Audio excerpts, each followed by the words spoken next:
The Prince and the Pauper by Mark Twain. Chapter 30. Tom's Progress.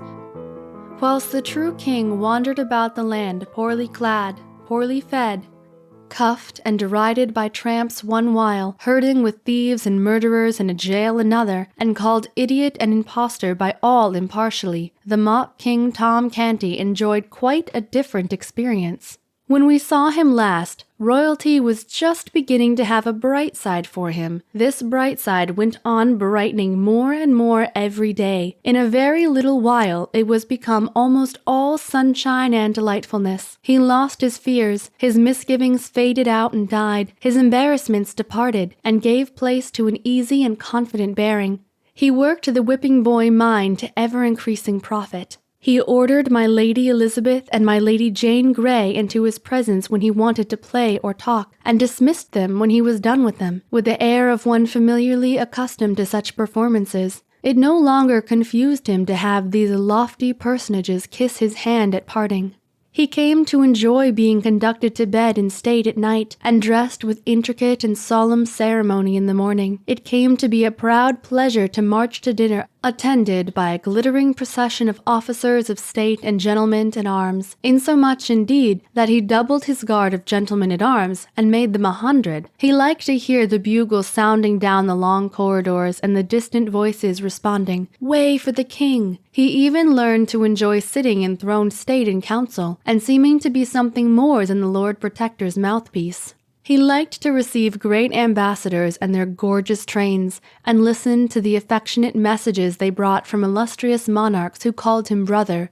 Oh, happy Tom Canty, late of awful court! He enjoyed his splendid clothes and ordered more. He found his 400 servants too few for his proper grandeur, and trebled them. The adulation of salaaming courtiers came to be sweet music to his ears. He remained kind and gentle, and a sturdy and determined champion of all that were oppressed, and he made tireless war upon unjust laws. Yet upon occasion, being offended, he could turn upon an earl, or even a duke, and give them a look that would make them tremble. Once, when his royal sister, the grimly holy Lady Mary, set herself to reason with him against the wisdom of his course in pardoning so many people who would otherwise be jailed, or hanged, or burned, and reminded him that their august late father's prisons had sometimes contained as high as 60,000 convicts at one time, and that during his admirable reign he had delivered 72,000 thieves and robbers over to death by the executioner. The boy was filled with generous indignation, and commanded her to go to her closet and beseech God to take away the stone that was in her breast and give her a human heart.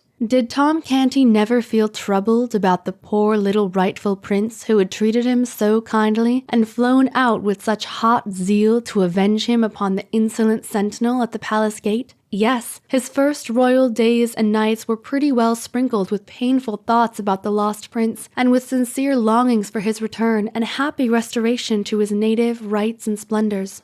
But as time wore on, and the prince did not come, Tom's mind became more and more occupied with this new and enchanting experiences, and by little and little, the vanished monarch faded almost out of his thoughts, and finally, when he did intrude upon them at intervals, he was become an unwelcome spectre, for he made Tom feel guilty and ashamed. Tom's poor mother and sisters traveled the same road out of his mind. At first he pined for them, sorrowed for them, longed to see them, but later the thought of their coming some day in their rags and dirt and betraying him with their kisses, and pulling him down from his lofty place, and dragging him back to penury and degradation and the slums made him shudder. At last they ceased to trouble his thoughts almost wholly, and he was content, even glad, for whenever their mournful and accusing faces did rise before him now, they made him feel more despicable than the worms that crawl. At midnight of the 19th of February, Tom Canty was sinking to sleep in his rich bed at the palace, guarded by his loyal vassals, and surrounded by the pomps of royalty.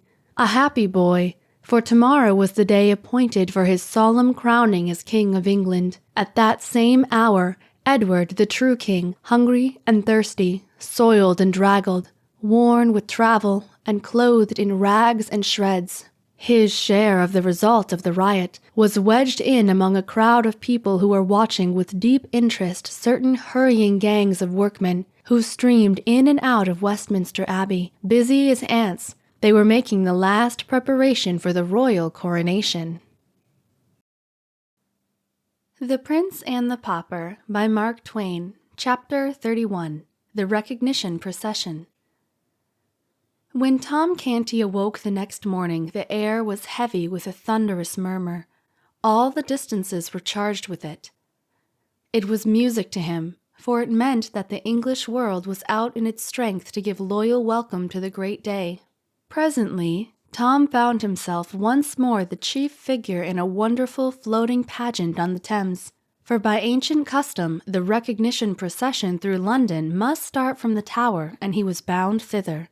When he arrived there, the sides of the venerable fortress seemed suddenly rent in 1,000 places, and from every rent leapt a red tongue of flame and a white gush of smoke. A deafening explosion followed, which drowned the shoutings of the multitude, and made the ground tremble. The flame jets, the smoke, and the explosions were repeated over and over again with marvelous celerity, so that in a few moments the old tower disappeared in the vast fog of its own smoke, all but the very top of the tall pile called the White Tower.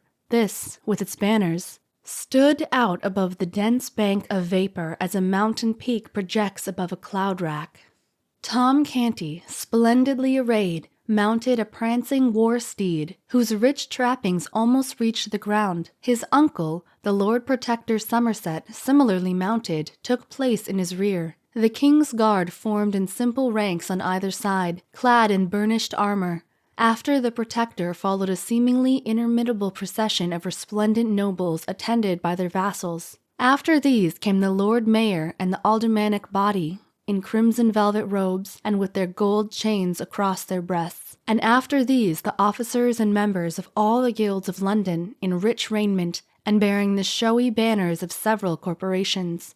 Also in the procession, as a special guard of honor through the city, was the Ancient and Honorable Artillery Company, an organization already 300 years old at the time, and the only military body in England possessing the privilege, which it still possesses in our day, of holding itself independent of the commands of Parliament. It was a brilliant spectacle, and was hailed with acclamations all along the line as it took its stately way through the packed multitude of citizens. The chronicler says, "The king, as he entered the city, was received by the people with prayers, welcomings, cries, and tender words, and all signs which argue an earnest love of subjects towards their sovereign. And the king, by holding up his glad countenance to such as stood afar off, and most tender language to those that stood nigh his grace, showed himself no less thankful to receive the people's good will than they to offer it. To all that wished him well he gave thanks.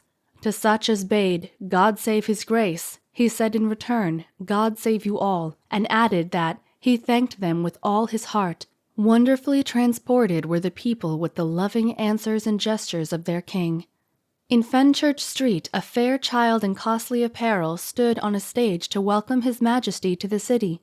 The last verse of his greeting was in these words, "Welcome, O King, as much as hearts can think. Welcome again, as much as tongue can tell. Welcome to joyous tongues and hearts that will not shrink. God thee preserve, we pray, and wish thee ever well."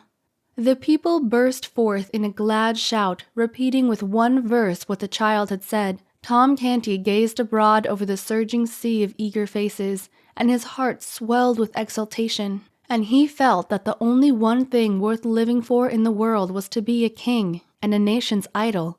Presently he caught sight at a distance of a couple of his ragged awful court comrades, one of them the Lord High Admiral in his late mimic court, the other the First Lord of the Bedchamber in the same pretentious fiction, and his pride swelled higher than ever. Oh, if they could only recognize him now! What unspeakable glory it would be if they could recognize him, and realize that the derided mock king of the slums and back alleys was become a real king, with illustrious dukes and princes for his humble menials, and the English world at his feet. But he had to deny himself and choke down his desire, for such a recognition might cost more than it would come to. So he turned away his head and left the two soiled lads to go on with their shouting and glad adulations, unsuspicious of whom it was they were lavishing them upon. Every now and then rose the cry, "A largess, a largess!" and Tom responded by scattering a handful of bright new coins abroad for the multitude to scramble for. The chronicler says, at the upper end of Grace Church Street, before the sign of the Eagle, the city had erected a gorgeous arch, beneath which was a stage, which stretched from one side of the street to the other. This was an historical pageant representing the king's immediate progenitors. There sat Elizabeth of York in the midst of an immense white rose, whose petals formed elaborate furbelows around her. By her side was Henry VII, issuing out a vast red rose, disposed in the same manner. The hands of the royal pair were locked together and the wedding ring ostentatiously displayed. From the red and white roses proceeded a stem, which reached up to a second stage, occupied by Henry VIII. Issuing from a red and white rose with the effigy of the new king's mother, Jane Seymour, represented by his side, one branch sprang from this pair, which mounted to a third stage, where sat the effigy of Edward VI himself, enthroned in royal majesty, and the whole pageant was framed with wreaths of roses red and white. This quaint and gaudy spectacle so wrought upon the rejoicing people that their acclamations utterly smothered the small voice of the child, whose business it was to explain the thing in eulogistic rhymes. But Tom Canty was not sorry, for this loyal uproar was sweeter music to him than any poetry, no matter what its quality might be. Whithersoever Tom turned his happy young face, the people recognized the exactness of his effigy's likeness to himself. The flesh and blood counterpart, and new whirlwinds of applause burst forth. The great pageant moved on, and still on, under one triumphal arch after another, and past a bewildering succession of spectacular and symbolical tableaux, each of which typified and exalted some virtue or talent or merit of the little kings. Throughout the whole of Cheapside, from every penthouse and window hung banners and streamers, and the richest carpets, stuffs, and cloth of gold tapestried the streets, specimens of the great wealth of the stores within, and the splendor of this thoroughfare was equaled in the other streets, and in some even surpassed. "And all these wonders and these marvels are to welcome me, murmured Tom Canty. The mock king's cheeks were flushed with excitement, his eyes were flashing, his senses swam in a delirium of pleasure.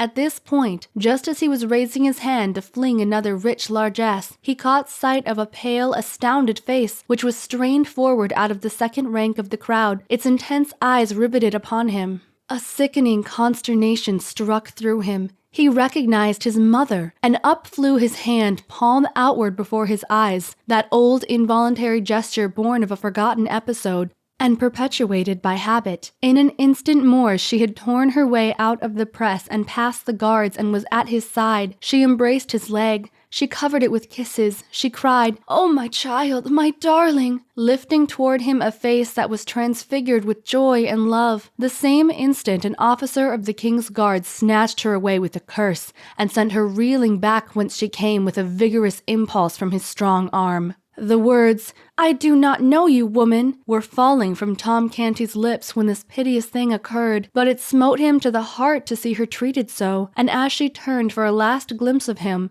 whilst the crowd was swallowing her from his sight, she seemed so wounded, so broken-hearted that a shame fell upon him which consumed his pride to ashes and withered his stolen royalty.